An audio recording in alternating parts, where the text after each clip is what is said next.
about strength training in the treatment and prevention of back pain, which is certainly the most common issue that we see as physiotherapists here at Kieser Australia.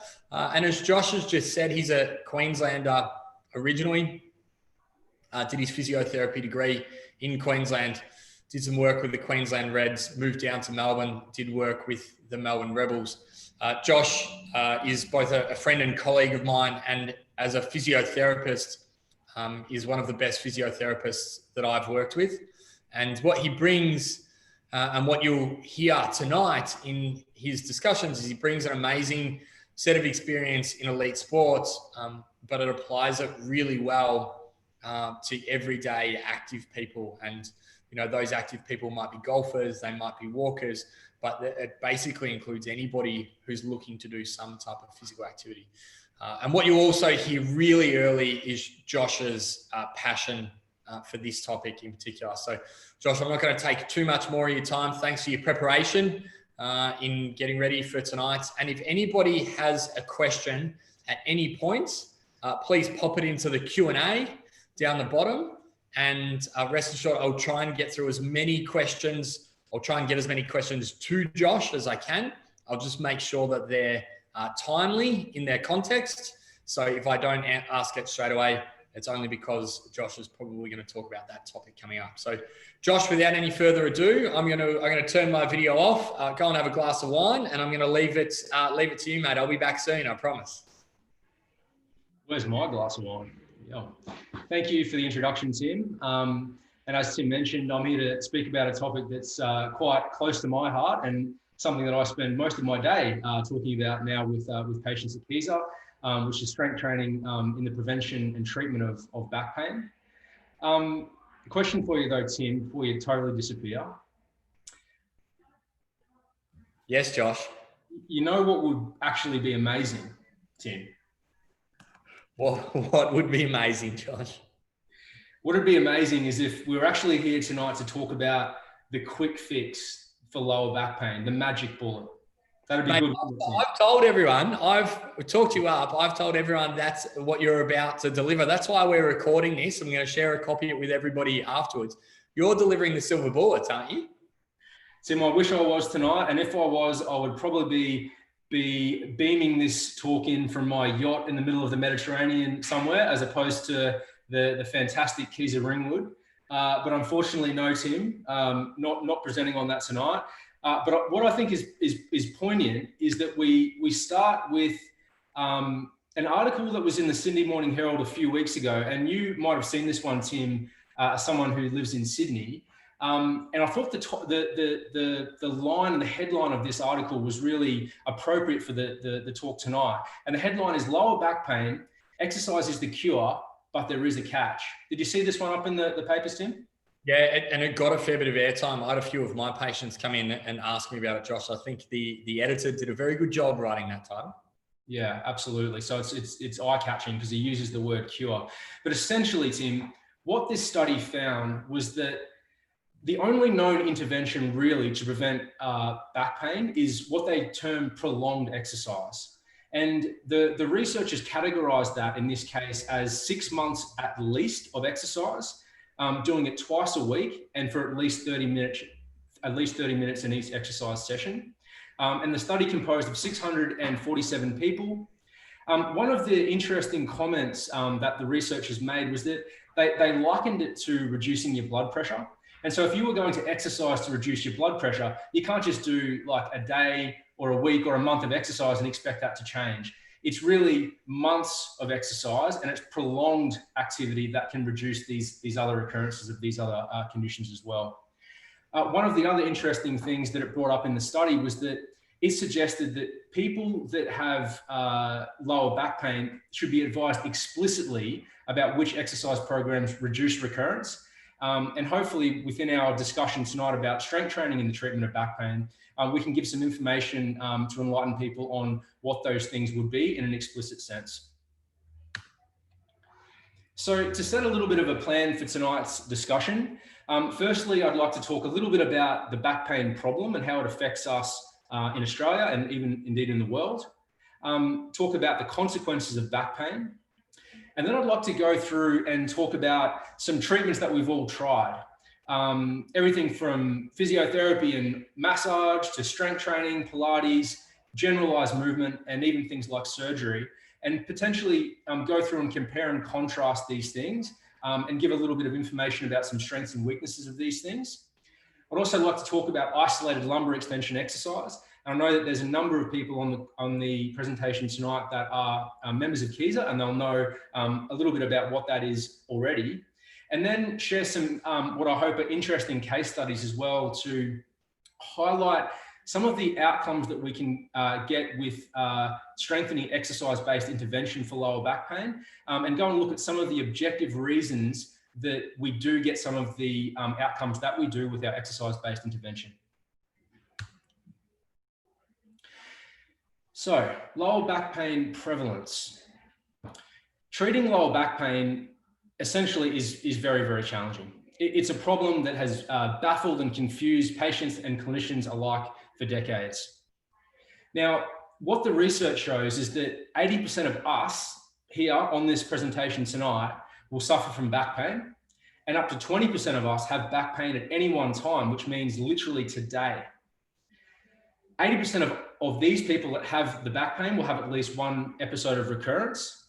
And unfortunately, and these are the trickier cases, up to 50% of those cases, the pain can become persistent. Back pain is the second leading cause of disability in the world and in Australia. And at any one time, tens of thousands of clinicians around Australia are treating patients for this condition.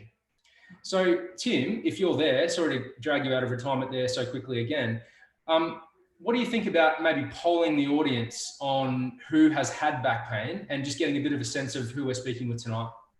Yeah, it's a good idea, Josh. I've got a couple of questions for everybody. These are just going to pop up on your screen live, and we've just ticked over 200 people in here now. So I'm going to give everybody a minute or two to have a look at those questions. There's only 3 of them, and hopefully we can get a few votes so we can get a bit of an idea of who's in here tonight, who we're presenting to. So ticking through pretty quickly, we've got half of people voted, and we're currently sitting at 99% of people have ever had back pain, and 65% of people currently having back pain, which is particularly high because Josh just said about 20% of Australians have back pain at any given point in time. So that is particularly high. And most people, Josh, have had back pain for more than 5 years. 57% of people have had back pain for more than 5 years. And we've had 90% of people vote. So I'll just give everyone another 10 seconds before I end that. And we're done. And I'll just calculate those, and then I'll pop them up on screen for everyone to have a quick look at. But basically, everybody here tonight, 182 of us have had back pain. 63% have currently got back pain, which is about 3 times the Australian average for any given point in time. And most of those people have had what you and I would talk about as chronic lower back pain, Josh. So 57% of people over 5 years, which is a really big number. It is a big number. Okay, excellent. Thank you for that, Tim. Great.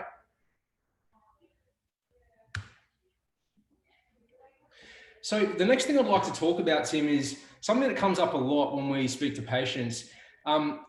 Now, this slide essentially is going over something that we call prevalence. And so prevalence means how common a condition is in the population.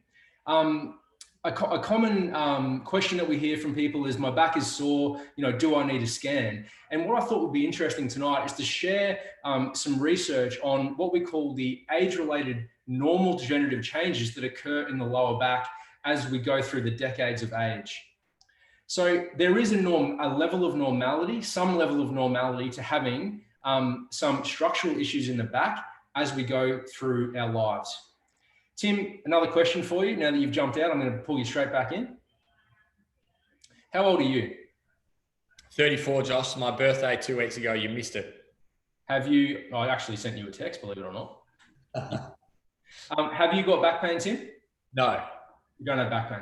Okay, so at the age of 33, you've got a 40% chance of having a disc bulge, whether you've got back pain or no back pain, Tim. So I've got no back pain. I've never had any back pain, Josh. And you're telling me there's a 40% chance if I have an MRI, it shows a bulging disc. That's what the research shows.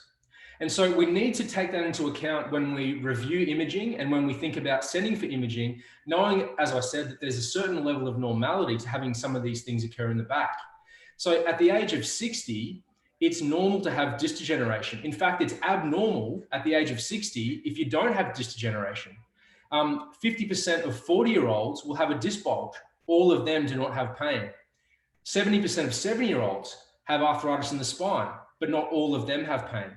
And I think a nice analogy to really explain this is we talk about this analogy of like, it's like a wrinkle beside the eye.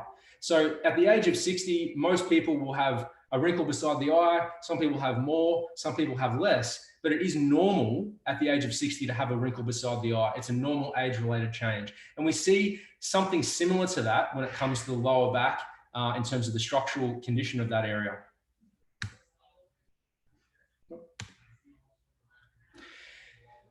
Now, lower back pain prognosis. So prognosis means how does the injury or the disease usually progress?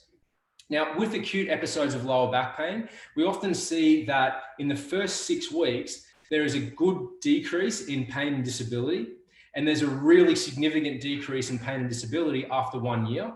Unfortunately, in chronic lower back pain, what we find is that there is that decrease in pain and disability within the first 6 weeks, but then the progress and the recovery is then slowed. And therefore, residual pain and disability in this area is actually common. Now, I think it's important to point out that in this context, when we're talking about disability, often that can conjure up kind of the mental image of maybe someone who's necessarily wheelchair bound.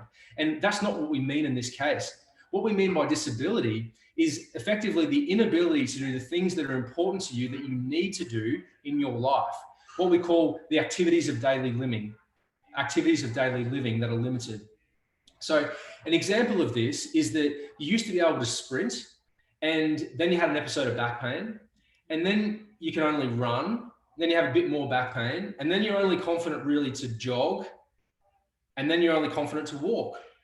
Or you used to garden, let's say with your partner for an hour, then you have back trouble, you can only do it for 30 minutes, then 10 minutes, and now all of a sudden you just don't garden at all because you know that you get back issues when you do it. Well, this is a really common one that we see. A lot of people love their golf and have golf as their outlet. And we talk to people that say, look, I used to be able to play golf twice a week. And then due to my back pain, I'm down to kind of doing it once a week. And then all of a sudden, I'm just going down to the clubhouse after the comp on a Saturday to have a coffee with my golf buddies because my back can't take it anymore. And this is what we mean by that residual disability.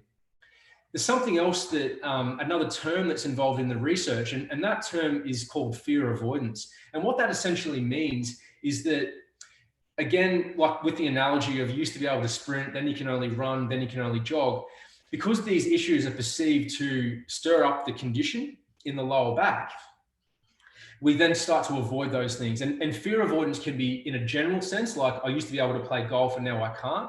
But fear avoidance in the lower back as well can actually be very, very specific. And if anyone here, well, we know 98% of the audience have had back pain at some point.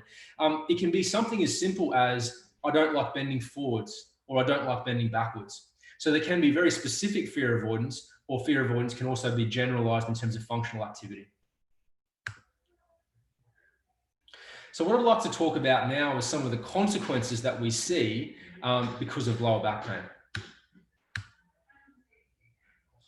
Now, this is always an interesting one. With a lot of our initial Kieser clients, particularly ones that come in with lower back issues, we often go through this slide as a way to educate people on what's actually occurring in their back and why some of the things are happening to them that they're sensing in their condition. And essentially what this slide is articulating is that with each episode of pain, our backs become weaker and they become more susceptible to re-injury. what happens then is our episodes of pain tend to get closer and closer together. And as I mentioned earlier, in prevalence, in up to 50% of cases, the pain can actually become chronic. So again, we used to be able to sprint, then run, then jog, and now only walk. So what I'm describing is that the permitted circle of activity that we've permitted ourselves to do starts to tighten around us, and we can do less and less things. Now, the research is very, very clear when it comes to trying to break this vicious cycle. And as I mentioned, it says there's no magic bullets, there's no quick fix. You must exercise. It needs to be good exercise selection, and it needs to be done at the correct intensity. The research also supports that physiotherapist guided exercise is preferable, and the research on that shows that it does have a good effect. So if you think about what we know works now in terms of getting in and breaking this cycle, and then you think about what used to be the advice when someone had a sore back in the old school, which was bed rest, you need to lie down. When you think about if your lower back is already in a cycle of deconditioning due to the pain, your stabilizing muscles are inhibited, you've got compensatory and altered movement patterns, and then you say bed rest and further decondition your system, it's no wonder why this particular condition has such a high level of recurrence. Now, this is an extremely busy slide, and I apologize for it being a little bit blurry as well. I've taken this one straight from the source. But the other point that I wanted to make around some of these consequences, we talk about the stability muscle weakness. And one important muscle that I'd like to mention tonight is the muscle called multifidus. Now, the multifidus muscle is a prime stabilizer of the lumbar spine. It basically sits in deep next to each lumbar vertebrae. It also sits in next to thoracic and cervical vertebrae up in the neck. Essentially, every vertebrae has its associated multifidi. Now, the research and the summary of the research on the multifidus is that when you've got lower back pain, the multifidus muscle, whose job is to stabilize that area, is significantly reduced in size. Now, as I said, this muscle is a prime stabilizer of the area. So with increasing back pain, the level of stability that this muscle can offer is severely affected. And the thing that I've got highlighted in blue here is effectively a seminal work by a researcher called Julie Hydes. And it was something that really influenced our industry. Now, what it basically found was that you have lower back pain, the multifidus is affected. Now, when that group of patients then resumes their normal activities and reports that they feel that their pain has resolved, the size and the function of that multifidus muscle does not spontaneously recover, even though someone feels that their pain's resolved and they're back to their normal levels of activity, which again can explain why you've got this inherent instability that continues to be a source of flare-ups as we kind of go on. It can explain the high level of recurrence in this particular condition.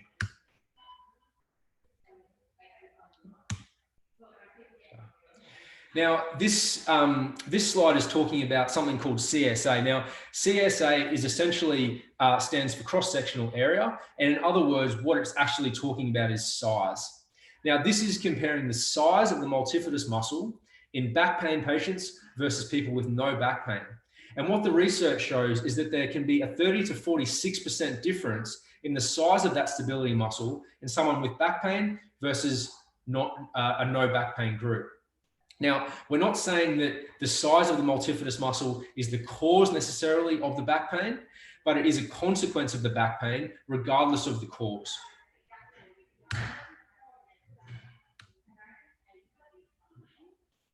The research also shows that there is a significant difference in lower back extension strength in back pain patients versus pain-free groups. Now, we're not saying, again here, that the low strength in that area is the cause of the pain,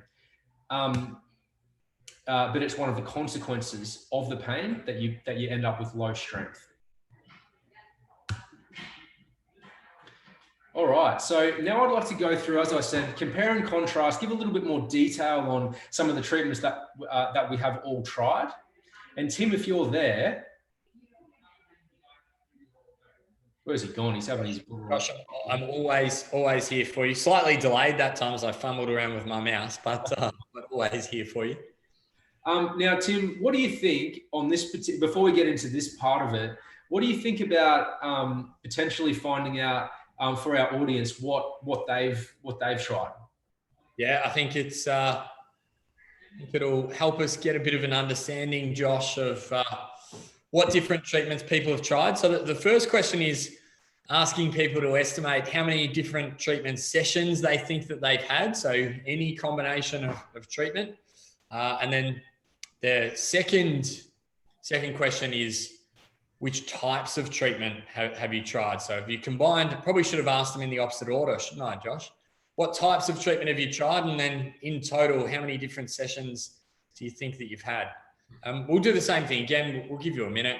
Only 2 questions, so hopefully we can get most people answered. Josh, while everyone's having a look at that, we had a couple of questions about I get pain for the first 5 minutes in the morning. What do you think causes it, or what could potentially cause it? And now that we've got just a little bit of a gap here, because it's hard to give a diagnosis off the back of one sentence, I thought it might be an opportune time for you to answer the question of, I get pain for 5 minutes in the morning when I wake up. What do you think the cause is?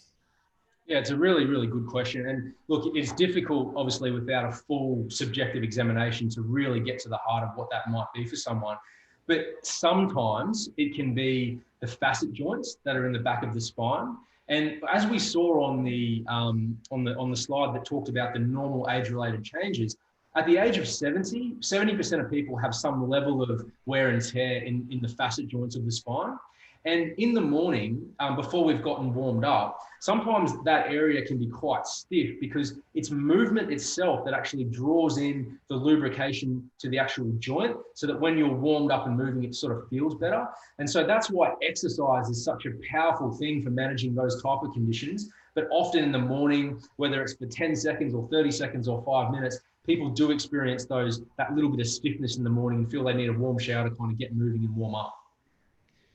Thanks, Josh. And yeah, it's a really tough one to answer. And we have had quite a few people point out that question number 2, unfortunately, this time around only allowed people to select one answer, which is my fault. Unfortunately, I must not have selected, when I set up this webinar, the pick multiple treatments or multiple answers box. So what we can see is that most people have tried physio, chiro, and massage, but many people, as they've pointed out, have had 2 or 3 of those treatments, including 8% of people who've had surgery, which means that probably those numbers are a little bit higher. So it does tell us that there's been a bit of an array, but definitely that the first one, physio, chiro, and massage, is probably the most common. Thanks, Tim. 66% on physio, chiro, osteo, massage. Perfect. All right, thanks, mate. Thank you, everyone, for that. And my apologies that you could only answer one. I might see if I can fix that live and we can redo that poll. So I'll disappear and see what I can do, Josh. Sounds good, mate. No worries. All right.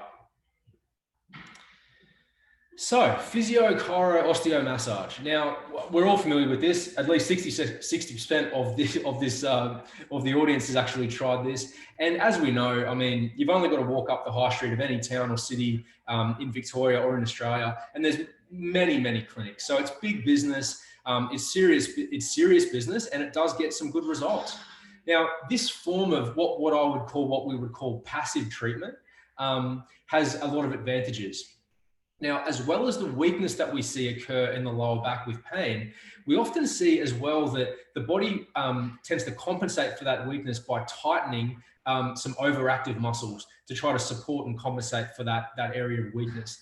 Now, that tightness also creates some of its own symptoms, which is why we feel so good after we have a massage or some physio or some osteopathy or chiro that tends to release the spasm in those muscles. Now, as we know, it doesn't always last for a super long time. You might get a day's relief or a week or 2, but it certainly has its place as a really valuable thing to relieve symptoms. It's a natural intervention. It's usually quite non-invasive.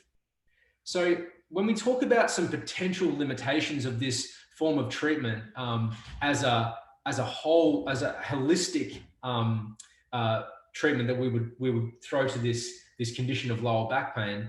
When we think about what the evidence shows in terms of the weakness that occurs, obviously when you're lying on a table and someone's doing some passive treatment to you, it's clear that you're not going to be able to strengthen up the deep muscles that have become weak due to the condition with someone doing some passive work on you. We talked also about things like fear avoidance. So that is, I used to be able to play golf, but I can't anymore, my back hurts. I don't like bending forward, my back hurts. And often the passive treatment doesn't address these fear avoidance issues that we have, even though it's really good for that short-term symptom relief. And on the other end of the spectrum, even though this form of treatment is very, very valuable, we can sometimes see it create potentially an over-reliance on the therapist. And that might be where a therapist is saying, look, I've got to see you every week or twice a week, kind of ad infinitum to kind of manage your back pain. And that is seriously a limitation of this form of treatment. So Josh, I'm a physio just like you, and I completely appreciate your need to sit on the fence and give an even view of this. But I am going to, if we're going to go through all these, I am going to ask you to commit. All right. So in one sentence or less, if I'm currently undertaking physio, chiro, osteo, or massage, and I've got back pain, should I continue? Can I have 2 sentences? I'll give you 2, but you're using up your response for one of the future questions. Yeah. Okay, cool. Yes, if you are doing it with exercise, it has its place. It's a valuable thing to do if it's combined with exercise, which is in line with the research. So if anybody on this call is seeing a Kieser Physio for only hands-on and you're not having any exercise as part of your management, then we need to talk. If you're seeing a Kieser Physio or an osteo and you're doing exercise, then that's fantastic. And that is a good combination and a good ratio. Thank you, Josh. Thank you. And what I will do is I reckon I think I've fixed this little poll. So I'm just going to launch that one last question for everybody again.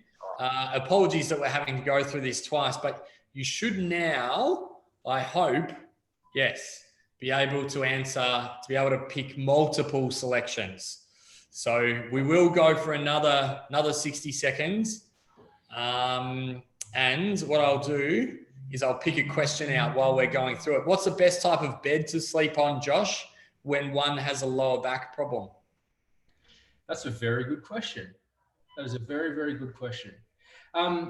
Now, people that work in bed shops will tell you probably something different to clinicians in my recent experience. I recently went and bought a bed. And I've always been of the opinion that a slightly firmer bed is a good choice, so that it provides more support. And I was told multiple times by people that sell beds that there's really no difference in the springs at all. It's just the pillow top that adds the soft or the firm. So without trying to complicate things further, I would say you steer towards the medium to firm end. Which is also easy to get up from if you've got any mobility issues. And that's sort of I think you've got to go in there and try it for yourself as well, but steer towards the medium end, I'd say. What do you think about that, Tim?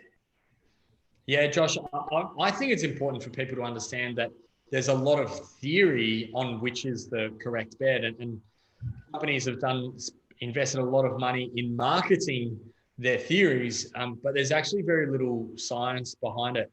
I would certainly support what you said before about it being on the firm end. I think there are too many reasons why a particularly soft bed won't work for people.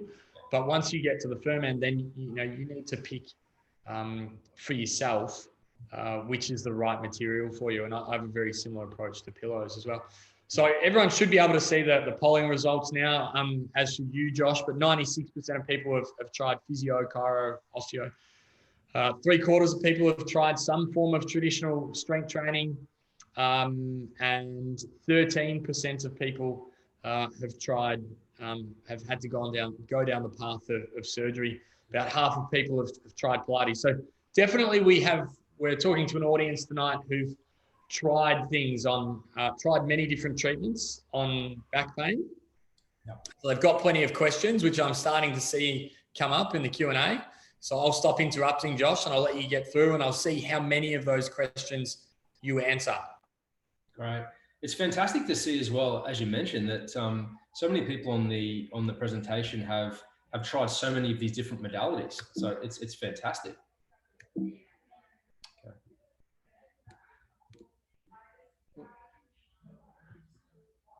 All right. Sorry, I thought I had a little IT blip there, but I'm back on.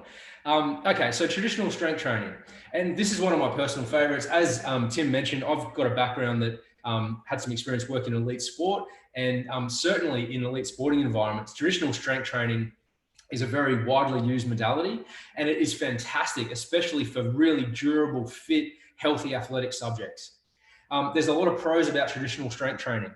And when we say traditional strength training, I'm talking about squats, deadlifts, bench press, chin-ups, walking lunges, these sort of things in what we'd call like a normal gym. Now, if the movement quality is very high in these movements, which can be very complex, then it can train a great balance in your muscular system. If done safely, it can get very good results in the activation of the stabilizing muscles. Traditional strength training is really good at just getting you generally stronger, which probably sounds like a fairly obvious thing, but it will improve the overall durability and resilience of your musculoskeletal system, and that's very, very important for injury prevention. There's all these things that we've heard through the past and history, which is that you get your glutes strong, it supports your lower back. You get your core strong, it supports your lower back. Traditional strength training is fantastic for those things as well. Now, in terms of limitations, potential limitations to this modality, I think that's reasonably easy to see if you walk into any kind of local or what we call a normal gym. Even to the untrained eye, you can sort of see that as the weights start to increase and the quality starts to decrease, it immediately can even look to the untrained eye like it's overloading the neck or the back. People look like they're losing control a little bit. And so this modality, or even though it's got such great upside, can very, very quickly go from something that's supporting the body and leading to a better outcome to something that's actually falling into the category of a further aggravator. Now, if the system starts to become overbalanced with this form of training, then the underlying problems can then show up as pain, and they can start the pattern of weakness and over tightness of some muscles starting all over again. Now, the other thing that I would mention about traditional strength training, potential limitation, is that when you're training in a gym with a trainer and you've got great instruction, often the advice around your posture and your back is to make sure that you don't move your back, that you use your hips, and that you keep your back in neutral and nice and still. So that is absolutely 100% the correct advice when we're doing these complicated movements under high levels of resistance. But if you think about the specific fear avoidance that we talked about that plagues the condition of lower back pain, often people have a real problem with bending forwards or even bending backwards. And if we're doing all this training under load and we're never really allowing that area of our body to bend forwards or backwards, which is what the lumbar spine is specifically made to do. It's made to flex and extend. And if at no time during our training we ever allow it to restore that natural range of motion, then this particular modality has a limited ability to address the fear avoidance that occurs in moving that particular area of the body. So Tim, any questions on that particular? Yeah, Josh, I'm gonna cut through pretty quickly because I'm seeing a theme here, Tim. So I'm pausing for you. I've taken up a bit of your time already. So, Josh, if I have back pain and I'm doing traditional strength training at the moment, should I continue? Yes, if you're supervised, your technique is perfect each time, your body's responding well to the sessions, yes. If you're finding that you have to continually modify exercise, your back's getting sore, you're getting flare-ups from the training, then potentially it's time to reevaluate that form of training as a lower back rehabilitation tool. Perfect. And I'm going to sneak in a question from Kim, who asks, should I avoid exercising in the morning when my back hasn't warmed up? Well, that's a good question. Look, I think it's best to allow the back to warm up. There's no specific evidence or research that would say you're more or less prone, but your subjective experience of how your back feels, I believe, is quite an important thing just as a physiotherapist. And so if you are able to have a hot shower, have a walk, do some little mobility things to sort of generally get the back moving and feel that it feels less tight, I believe that that would be a far preferable way to start your training than, you know, getting into your strength training when you're very well aware that your back doesn't feel as good as it can be throughout the day. So I hope that answers that one. All right, so 50% of the audience has tried Pilates. Now, Pilates is an excellent modality. It has a very high quality of movement, which is fantastic, and it has a lot of pros.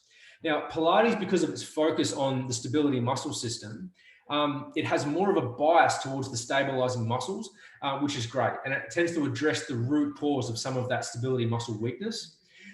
We find that with Pilates, people are less likely to get injured than traditional strength training because at the end of the day, the loads are much lower in Pilates. And so the risk of injury, if the movement is performed incorrectly, are then much lower. Now, one of the other great things about Pilates is that it does teach something called neutral spine, which is what we basically spoke about in traditional strength training. And that's the ability to hold your back in a neutral, safe position for you to perform your movements and maintain that position. Now, that's very important for things like awareness, posture, and also proprioception. Now, some potential limitations of this modality are that it's great in the acute phase, but some people may have found, I don't know, half the audience have tried this modality, that progression can be limited at times due to the fact that the equipment is relatively simple. You've got, on a Pilates reformer, you've got 1, 2, 3, 4 springs, or you've got different colored bits of band that you do your physio exercises with. And when you reach the end of the available resistance, it can then be hard to see where do you actually go from there in terms of Pilates. Another potential limitation of Pilates is that you don't get the overall durability and resilience that general strength training gives you. It doesn't get you just properly strong in an objective scientific way. The other limitation that I'd mentioned, Tim, is that Pilates done well means that you're doing 95% of your movements in a neutral spine, which means don't move your back. And for similar reasons to strength training, if the back is the issue, and then the natural movement must be restored. Otherwise, the fear avoidance can be amplified. Yeah, I certainly agree with that last phrase that you said there, Josh, that one of the limitations is the lack of movement. As a physio, whatever body part I'm treating, I'm always trying to treat it through movement for sure. So Josh, I've got back pain. I'm currently undertaking Pilates. Do I continue? If it's clinical Pilates, Tim, and you're early on in your rehab, then yes. But if you've done it for a long time, then you may need to progress to something more high level, particularly if you're getting recurrent back episodes in spite of doing something like Pilates. Thanks, Josh. That's perfect. I just wanted to take the time to answer one question because I want to give everyone the time that they deserve. So we had an anonymous question that says, should I have an X-ray or MRI on my back to help the physio/chiro who is treating me to determine what specific area to treat and exercises to recommend and hopefully reduce back pain? I'm going to chime in early, Josh, and you can add anything that you want. The evidence on this is now really clear that an MRI and an X-ray plays a role, certainly, in lower back pain, but shouldn't be your first port of call unless there's a really specific reason for it. And those number of really specific reasons are getting smaller and smaller and smaller.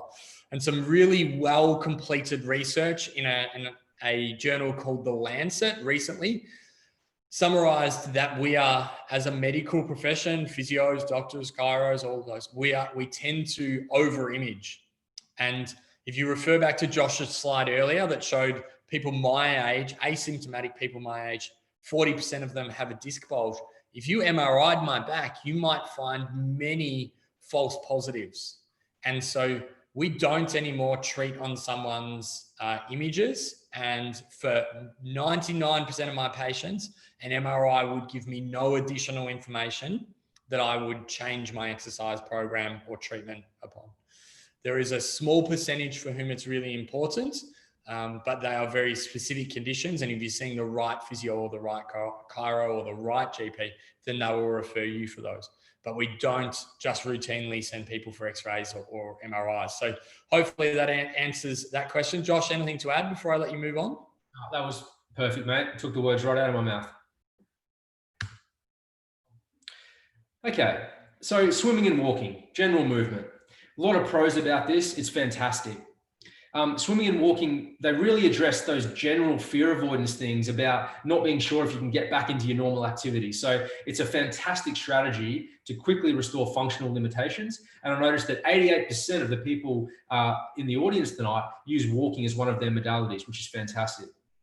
There's what we call it like a gentle rocking motion that occurs in the spine with light walking and swimming, and it tends to settle the spine and can help to relieve the protective muscle spasm, and therefore it can relieve some of those muscular tightness symptoms in a similar way that treatment can from a physio, chiro, osteo, etc.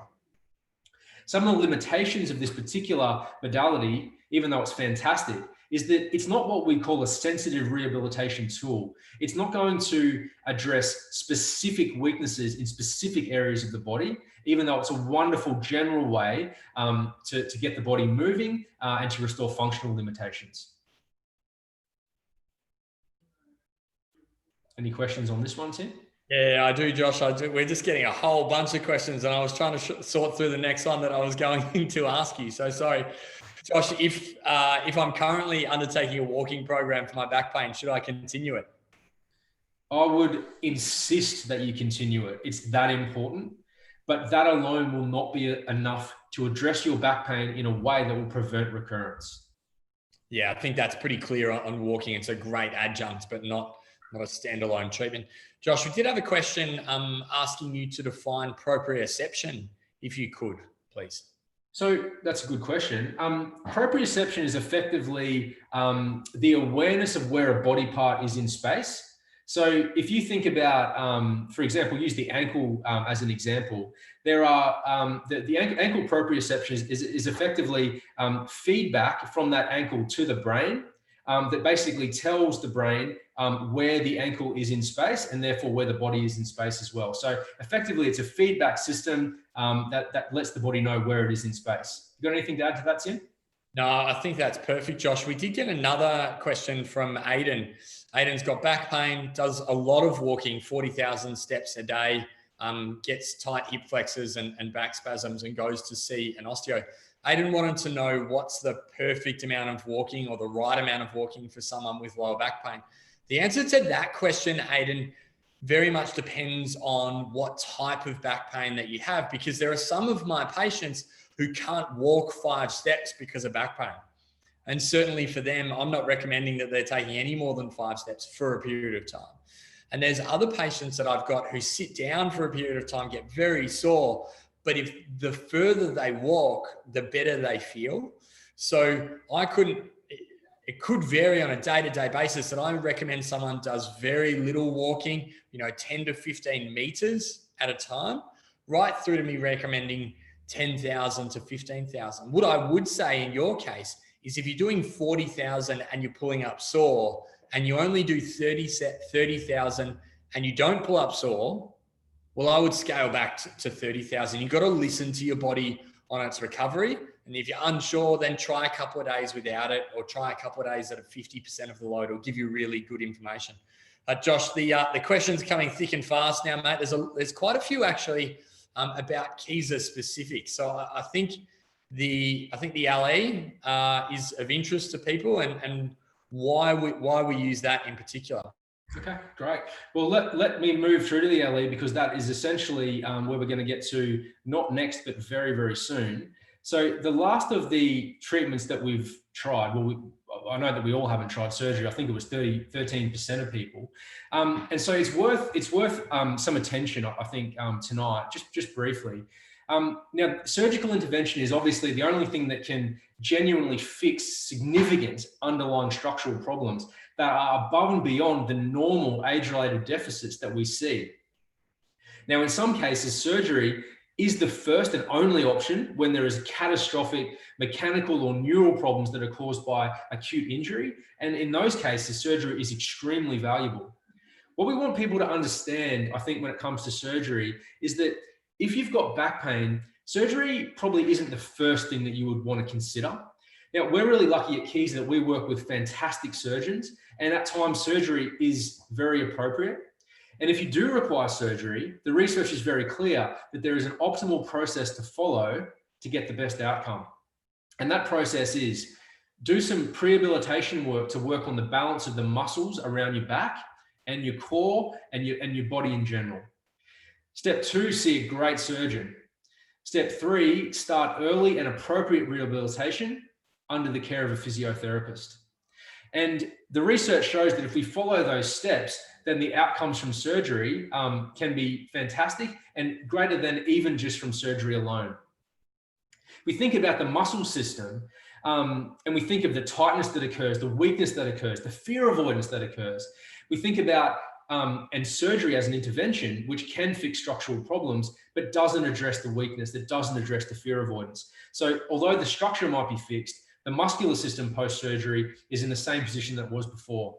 The muscle function must be restored through exercise. The fear avoidance must be addressed through systematically restoring natural movement to get the best outcome. And so, Josh, if I'm currently booked in for surgery, should I continue it?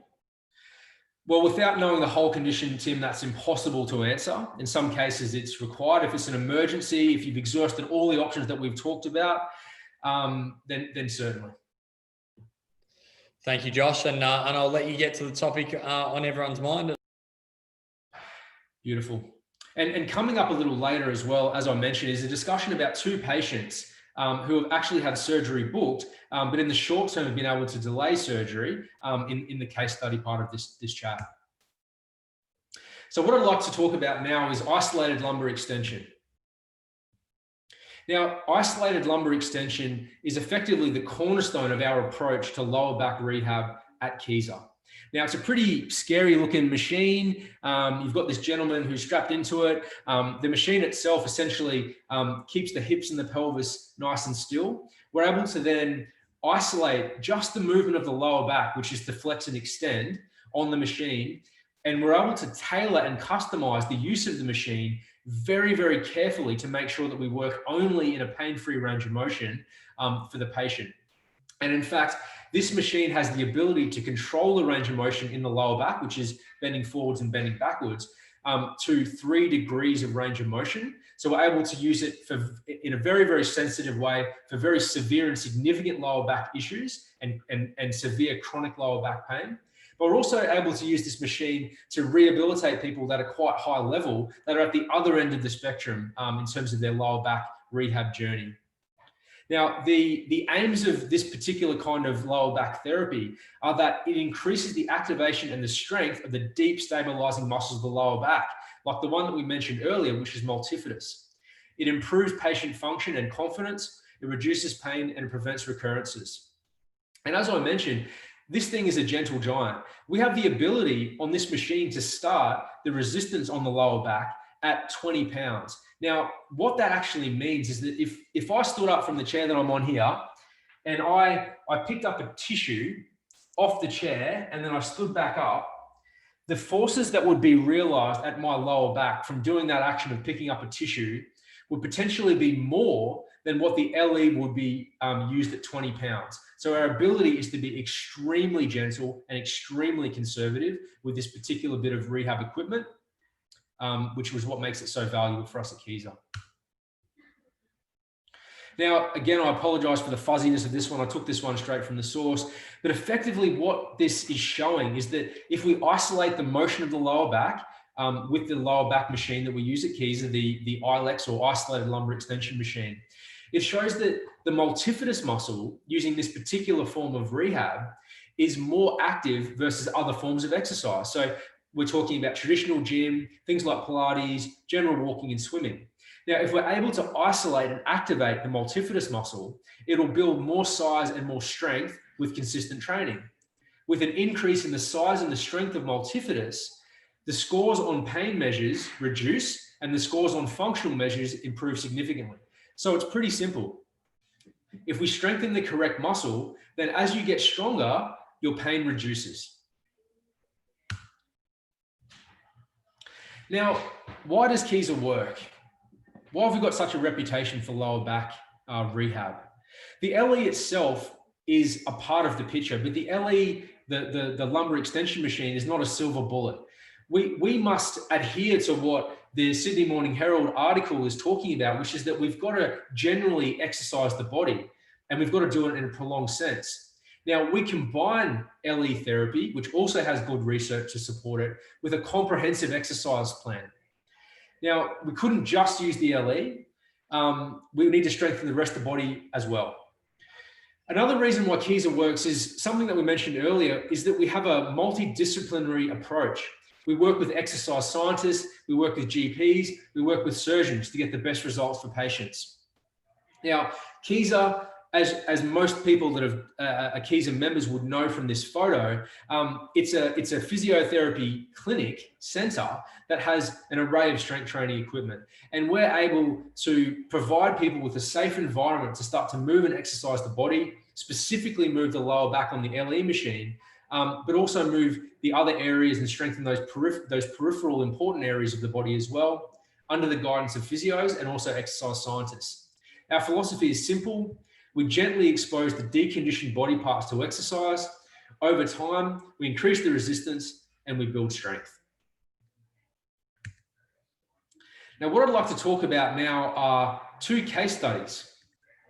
Now, I've had the great opportunity and the privilege to work with a prominent neurosurgeon in Melbourne over the last few years, and we've enjoyed a great inter-referral relationship. Now, as most people would know, during coronavirus, there was a period of time where there was no elective surgery allowed.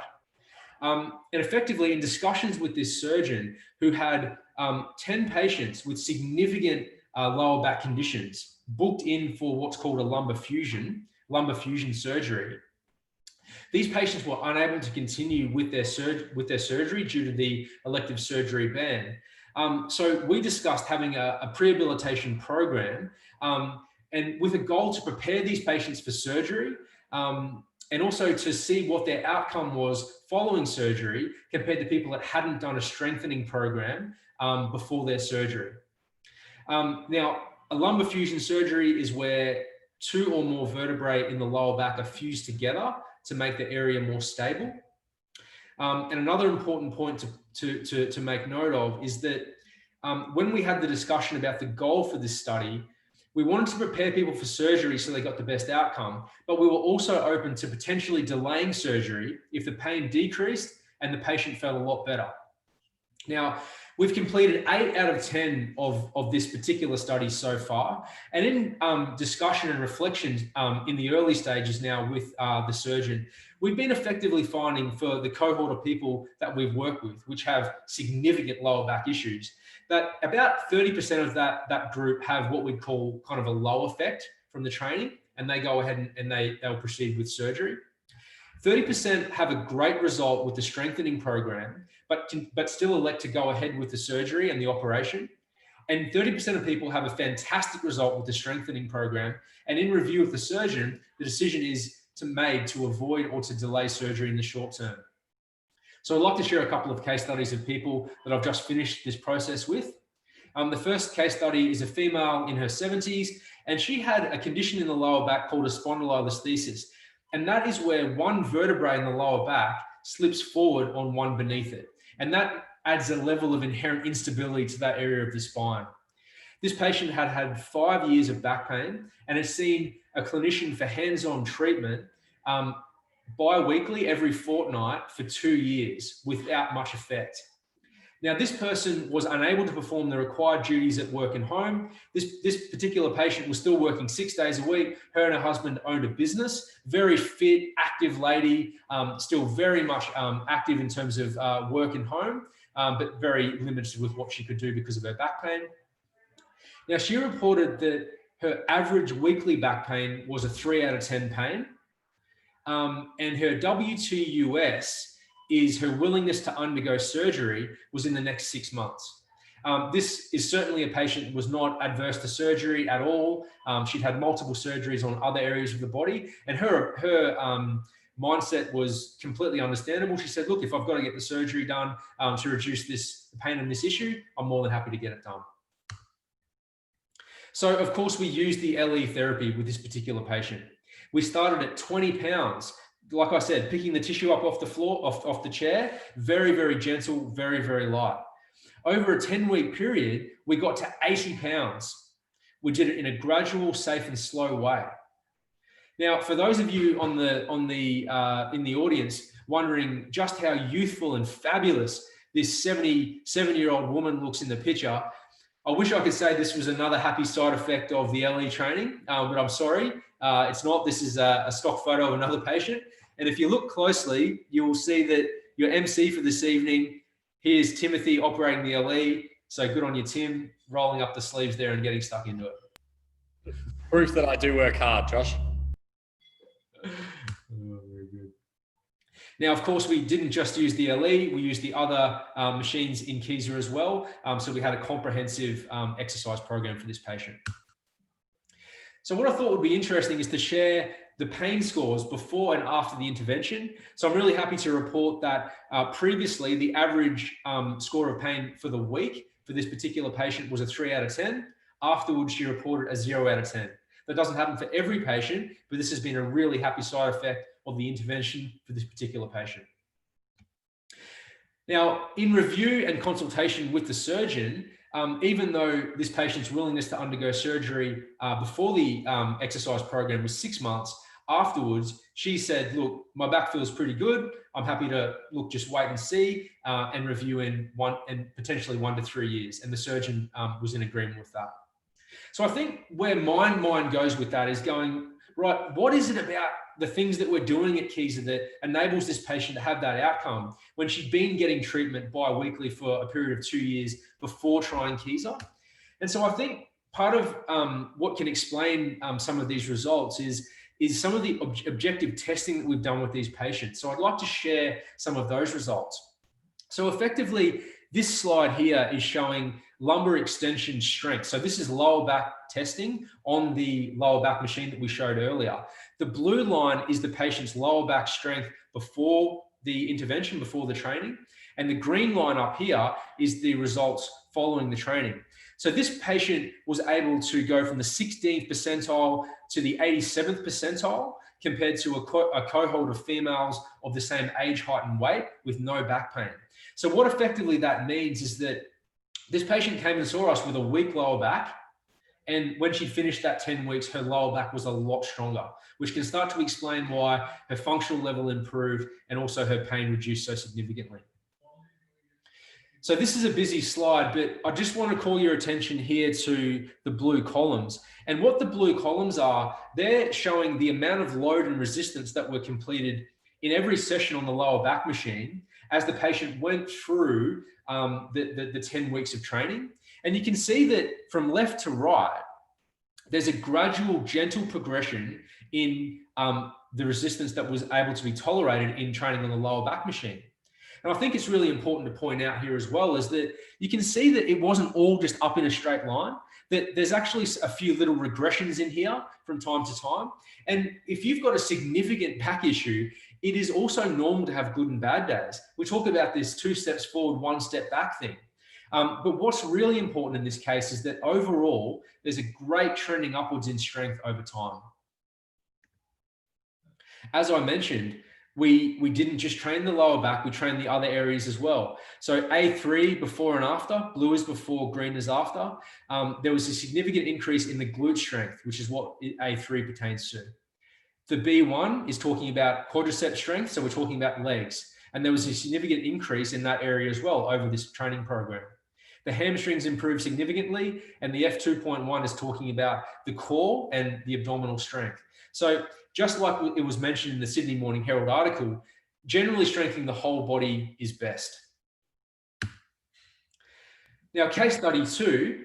Josh, we've just ticked over 8 o'clock and people tend to keep time pretty closely on this one. So we might skip case study 2 just in favor of me asking you a couple of questions that I've got here in the Q&A. So apologies to butt in there.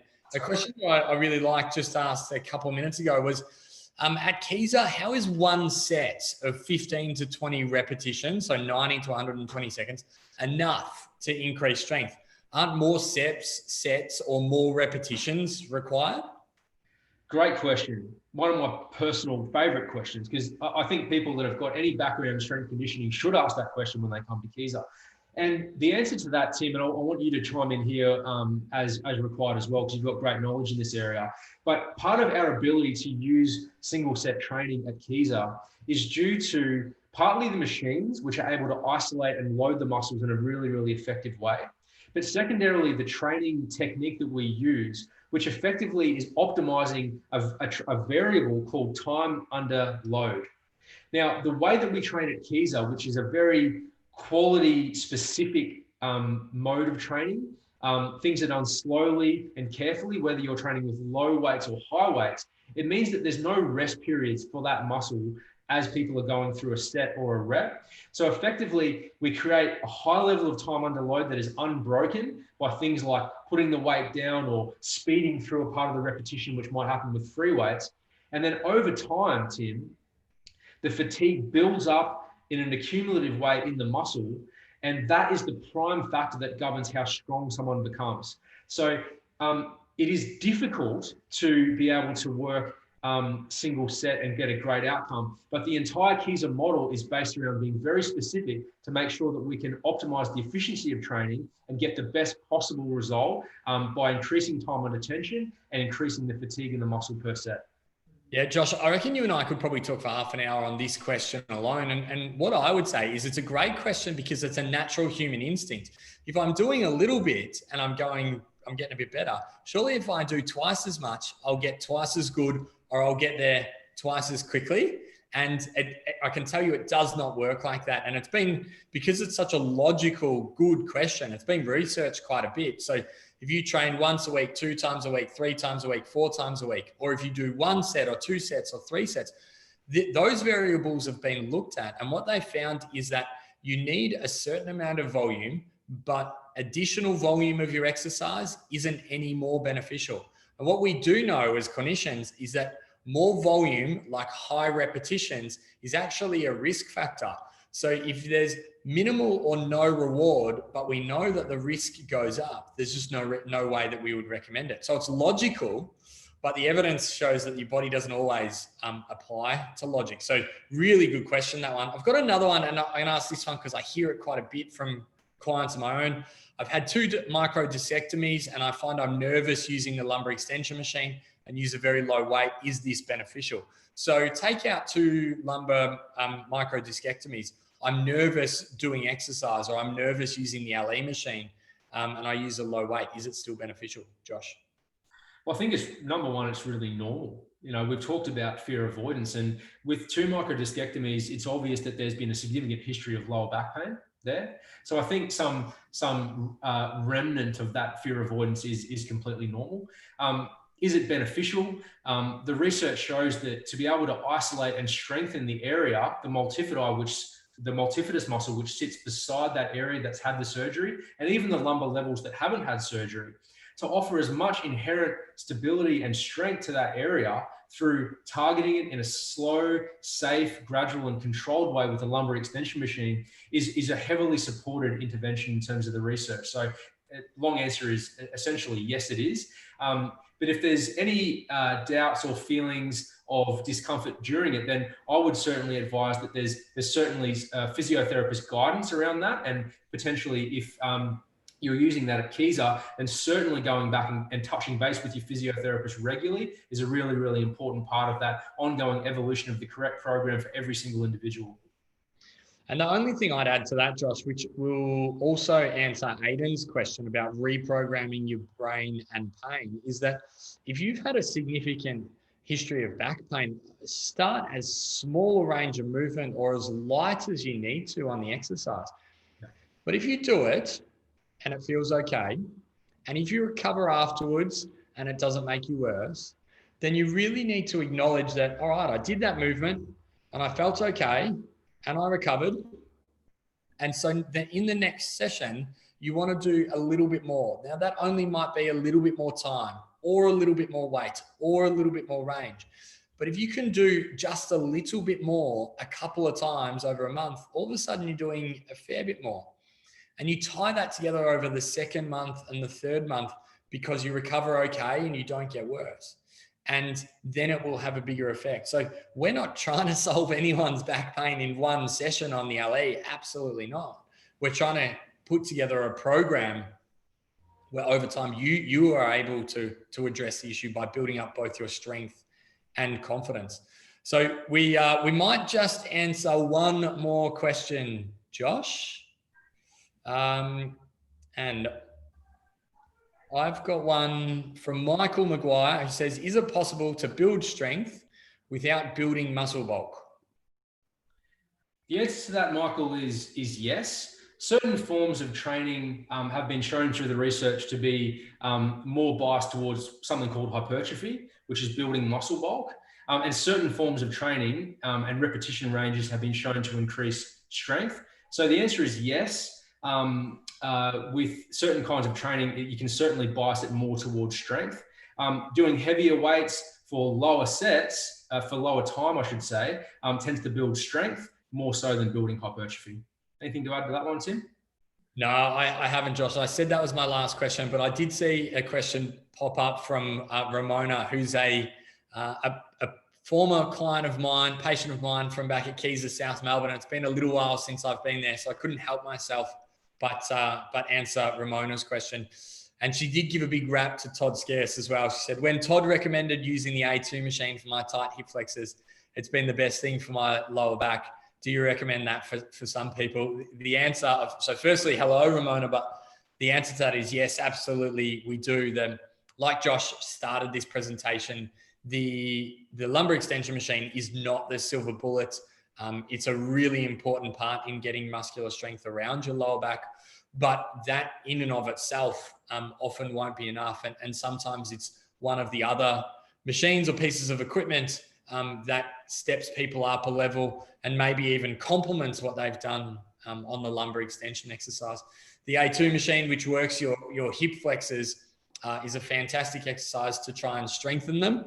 And just because you get tight in your hip flexors doesn't mean that you should avoid that exercise. Often it's actually the first thing that you need to do is the muscle's struggling. So you need to get it stronger. But yeah, I just thought that was a really good example of there is multiple machines that will be really important. So Josh, thank you so much for your time, your passion and your expertise this evening.